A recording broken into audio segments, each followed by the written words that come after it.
20-year anniversary, millions of fans around the world, and a highly anticipated remake to come is more than enough reason to have a good look on the soundtrack of the original game from 1997, Final Fantasy VII. Stay tuned.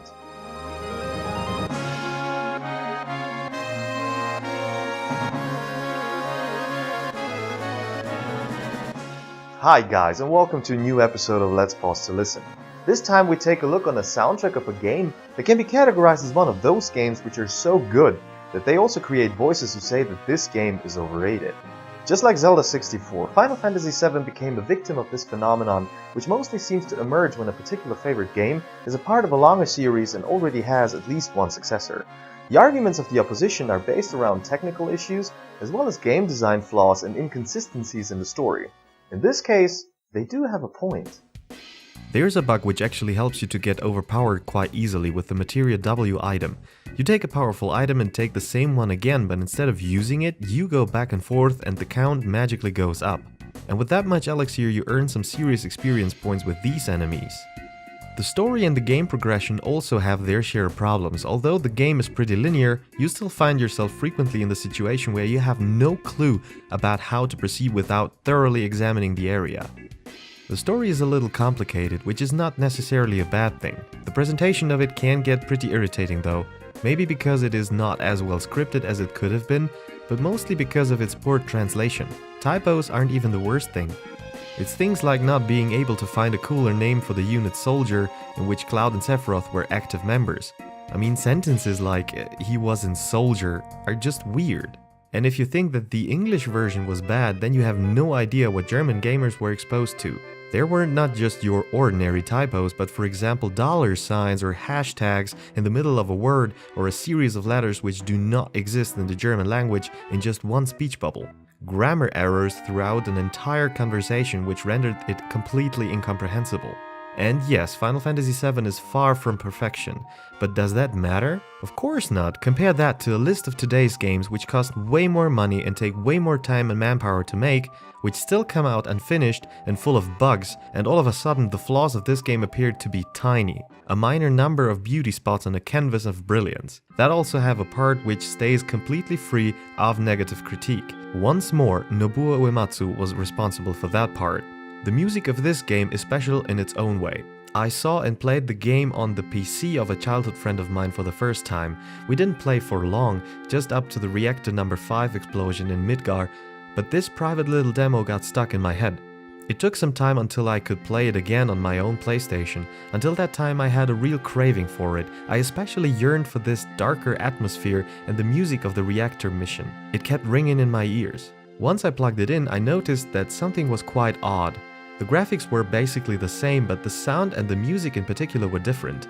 I mean, better different. I was surprised by the newfound quality, while still wondering why that was. In the mid-90s, as the computer technology kept on doing giant leaps forward in terms of development, MIDI's sound became more obsolete each day. Due to the constantly increasing memory capacities, the application of CD-quality music in games became more and more common. However, Uematsu decided to carry on using MIDI sound due to his concern for longer loading times and overall deceleration of game flow with pre-recorded music. He was to change his mind on that matter for Final Fantasy VIII, as we will find out in a future episode. The problem with MIDI technology is that it is dependent on the onboard sound chip and digital signal processor of the hardware it is to be played on. Initially, the Final Fantasy VII project was planned to be a Nintendo game. Since the tech demo hadn't turned out to be satisfying for the producers, they've moved their project to PlayStation and later to PC. Therefore, Uematsu composed and programmed the music entirely on the basis of the PlayStation sound capabilities. And exactly there's the rub for the PC gamers. Nobuo's MIDI files were transferred onto the PC version, but with all the correct sound and mix settings for the PlayStation, and not for every possible sound card that was available. The reason why I'm stretching this issue is the fact that the PC gamers were actually robbed of a wonderful experience that is the soundtrack of Final Fantasy VII. In most cases, the instruments are either too loud and too prominent, or wispy and barely audible. This results in an unintentional remix deprived of crisp sound quality and the musical punch that is delivered in the original. This music has a certain oomph to it, but it is very delicate at the same time. If you do any changes to it, you might not convey the same emotional message and the whole scene loses its impact on the gamer.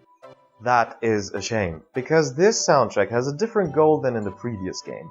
The music of Final Fantasy VI was full of themes and leitmotifs which helped to connect the story, build up characters, and reveal the true nature of the game.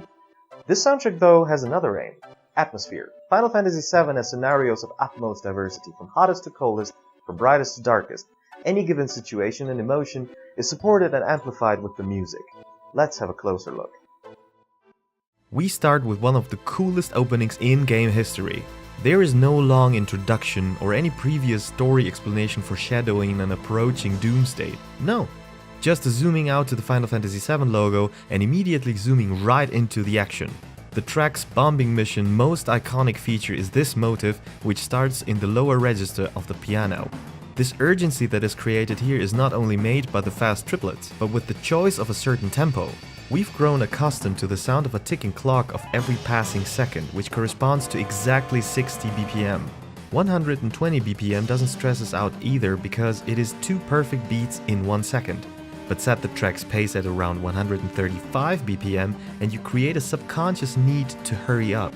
There seems to be no time to lose from minute 1, and the music kind of pushes you to proceed and to enter the first reactor as fast as possible. This was actually the first track Uematsu composed for the game, including the opening. After he'd presented it to the developers and received positive reactions, he became confident that this was going to be a wonderful project.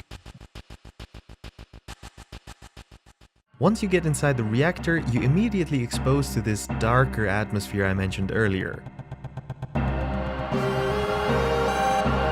Stop right there. Oh man, this game is really not kidding. It is moving on with a breakneck speed. Do you know what you just heard? Tough to believe, but this, my friends, was the main motif of Final Fantasy VII already. One of its variations. From this motif, the epic main theme arises. It all comes down to this move right here. We shall call this the Mako motif, and you'll see why. So in this world you have something coming out of the ground that can be used for energy like oil. In this case, it's a greenish liquid which you shouldn't come too close to or touch it, because it seems to have a property that is comparable to radioactivity. Basically that stuff is bad news, but because the entire world depends on it thanks to Shinra Incorporated, it becomes the overworld theme.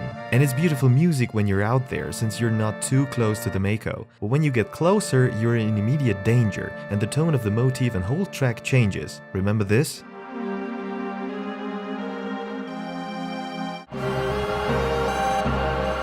It's all exquisitely connected. This part of the main theme intro contains the exact same notes as in the beginning of the Mako reactor music. Now in this case you're getting closer to Mako. You are actually about to unleash an all-out Chernobyl incident yourself. The atmosphere becomes alarming, disturbing even. The gamer ought to feel uncomfortable in this poisonous radioactive environment. How Uematsu achieves these diverse atmospheres is remarkable and fascinating, because for this game he's experimented with various scales which all have their own effect on a motif, a melody, or a scene. The melody of the Mako reactor is of course based on the Mako motif and played in the so-called Locrian mode.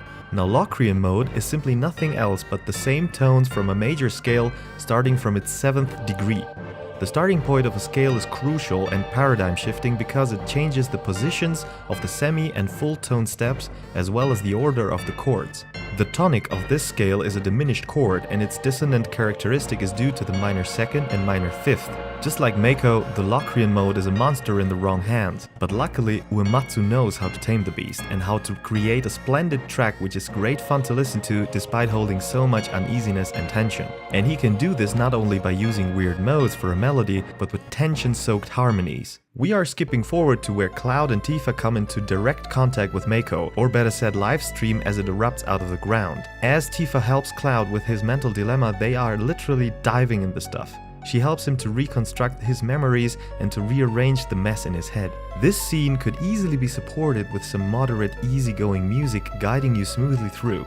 Instead, you're listening to this anxiety-driving sound. But that is not because of the odd subconscious experience. It's because both of them are gargling Mako in reality. Uematsu is eager to remind the gamer of the real and immediate danger they are exposed to. This time, the Mako motif is in use, but not in any significant mode. The strangeness comes from these 5 chord arpeggios, which are responsible for this uncomfortable atmosphere. But it is not always dark sound when it comes to Mako, when you are not too close to it and hear about it for what it truly is. The blood of the planet, something wonderful, a part of the cycle of life. The track Livestream that we can hear in Bugenhagen's machine is stunningly beautiful, so cozy and relaxing, and it actually binds the entire game together. The beginning motif of Livestream is not only the very first thing that we can hear in the game, but also the very last.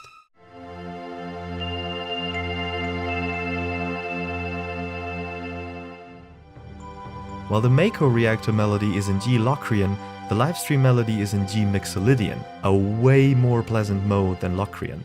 The soft melody is accompanied only by calm strings and a timbal with a lot of echo now and then, and it makes an atmosphere that feels like a warm blanket.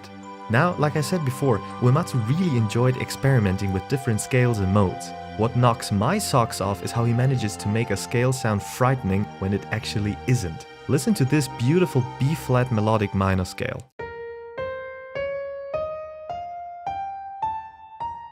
How can you turn this into something scary? Like this.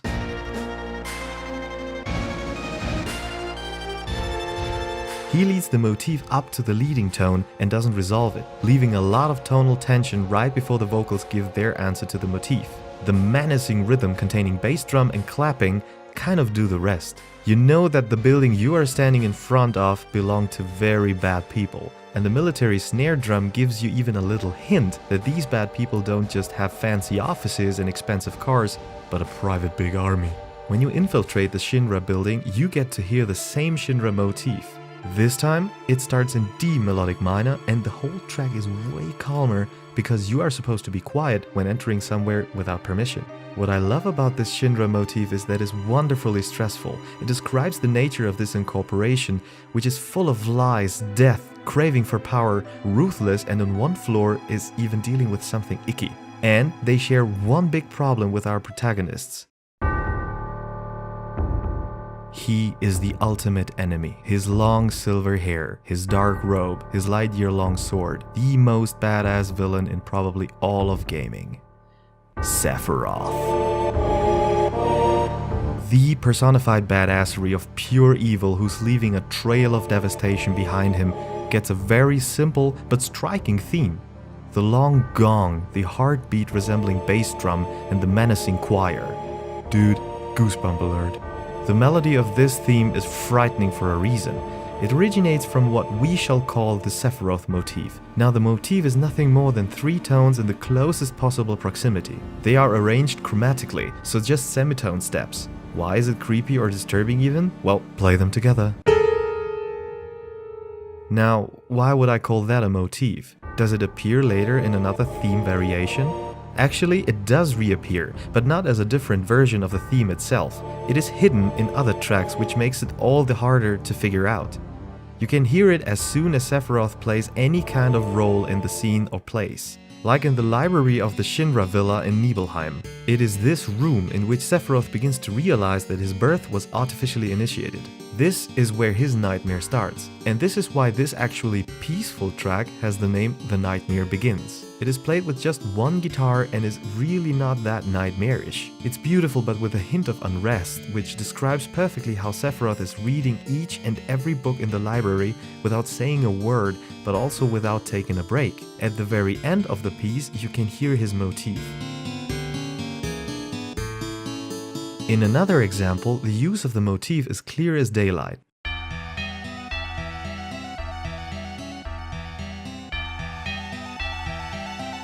When Cloud, Aerith and one more character of your choice enters this temple, you don't know that Sephiroth is going to ambush you. This calm and wonderful music does give a hint though with the first 3 notes. What I love about this track is how the melody is telling you a little story. As you'll find out later that this temple is the key to some of the big meteor which will destroy the world and that Sephiroth is going to actually do it, this melody is already predicting this event. Now look how the melody starts. It is a descending line describing an object that's falling, like this big-ass meteor that the ancient people drew on this wall. And now look how it gives you the answer to who will be responsible for this. Sephiroth. After this, you can hear this side figure that is also descending, like meteor splinters constantly falling to the ground. It is the art of composing music in this way that gives me high levels of dopamine. If you just listen to this without thinking about it very much, you're fine. You enjoy it because it is beautiful music. But when you look at it in this way I just described, it gets really cool. You can see how deep this goes, and it starts to make even more sense, am I right?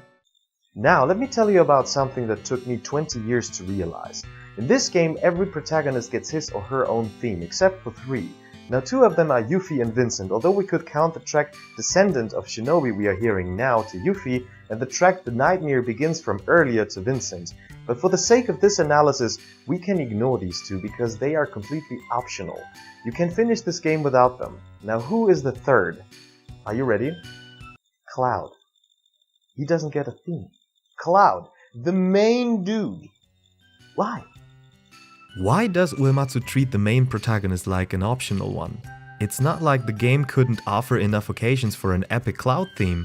It seems like the composer is giving us a little hint with giving us no theme. Alright, now, spoiler alert. Whoever played this game knows that Cloud isn't who he says he is, and he himself doesn't even know. Running around brainwashed and clouded about his identity, and in combination with the inconsistencies between the storylines of him and Zack, Uematsu simply refuses to define Cloud with a theme.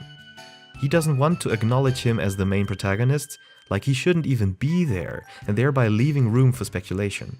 Of all the character themes, which are all brilliant and unique in their own ways, I want to bring out one special one, Aerith's theme, especially how it is used. The first time we can hear it is when her stepmom talks about how she'd lost her husband who had fallen in war and how she'd met her future stepdaughter. The story takes a while, so you can listen to it at length.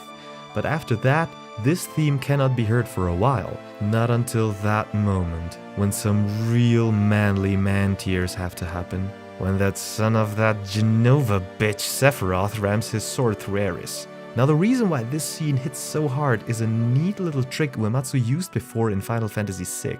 Right after Sephiroth's killing strike, the holy materia falls down, and when it hits the ground for the first time, the theme starts. While Cloud is in shock and anger, Sephiroth continues to talk some bullshit, making Cloud more mad. He drops some Genova cells and a boss fight starts. But without a boss theme or a Genova fight theme. Instead, Uematsu keeps reminding us of what happened. The horror of losing a loved one and having to keep on fighting in spite of that pain, which is consuming you from inside, is embodied through this scene. Uematsu's trick is to not change the music and thereby keeping the player in the sad mood although he has to fight. The worst pain of all is simply not disengageable. You cannot get your mind off of it, not even if you have to fight for your own life.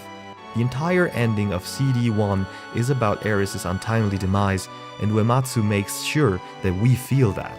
It almost hurts to listen to this peaceful theme during her water burial.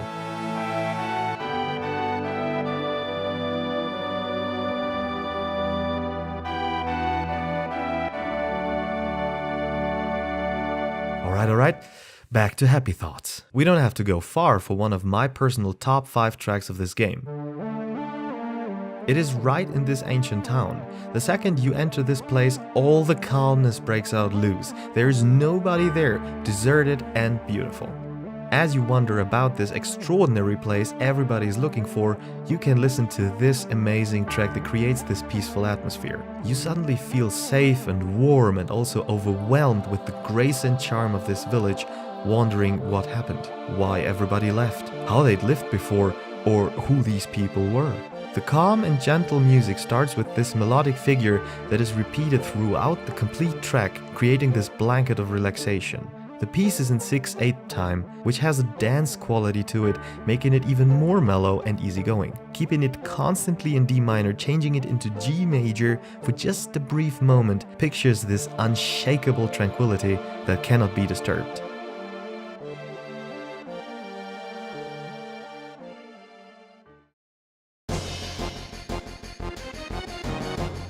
Now this track we hear a lot, like half 1,000 times in one playthrough, so thankfully it's not tiresome, not at all. It rocks so hard. It's an all-classical orchestra piece. There are no sound pads or any extra special effects. Strings and brass instruments push this action-driven music together without hesitation. It's punching forward unstoppably and it makes the fights come alive.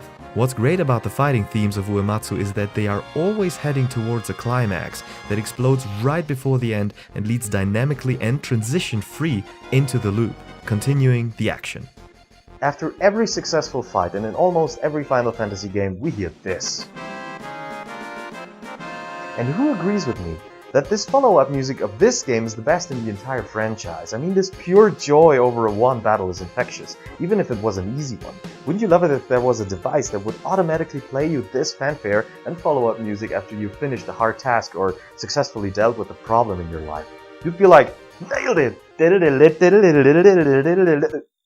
Oh. New problem.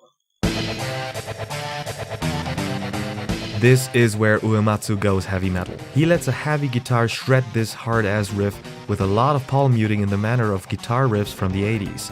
While the guitar is serving more as an opener, there's another instrument developing this track and pushes it towards the second half where it climaxes. The organ is an instrument Uematsu likes to use in boss battles, which makes sense. It can produce one of the more menacing sounds for our ears, which helps him convey the immediate threat that is the boss you're fighting. But in this track, the most interesting instrument is the bass. Oh man, go ahead, listen to it and concentrate solely on the bass. The counterpointing bass line provides an emancipated voice that would be great even on its own. With its fast-paced and exciting voice leading, it builds the foundation for this piece to really kick off. The rest of the fighting music tracks we don't hear as often, but they are still badass and one above all. One Winged Angel is maybe the most popular piece in all of Uematsu's work in the Final Fantasy franchise. And it is the one that separates itself from the rest of the game's soundtrack because it is completely different in its sound and function. While the overall tone of the soundtrack has a sense of realism, conveying the atmosphere and feeling of a scene or place, this scenery has nothing to do with reality. It is a fight in the heavens against half-naked, one-winged Sephiroth that does remind us strongly of the last fight with Kefka from Final Fantasy VI. It is overwhelming how the timpani and the brass section set this sonic landscape with this menacing, tight pulse punching its way through to the choir portion. You get the feeling like all bets are off. It all comes down to this. And the goal of this track is to withdraw every last drop of reality. I mean, come on! There is a godlike dude fighting you between clouds and you are suspended in mid-air without falling, just minding your own business and trying to kill that guy. This reality withdrawal is enhanced with the fact that this track has a choir singing. The only track of the game where there's a human voice. Although it sounds like the choir was recorded, it wasn't. The vocals had actually been digitalized. But it's not how they sound, but rather what they sing. They sing the name Sephiroth, turning it into an ode or an anthem for him.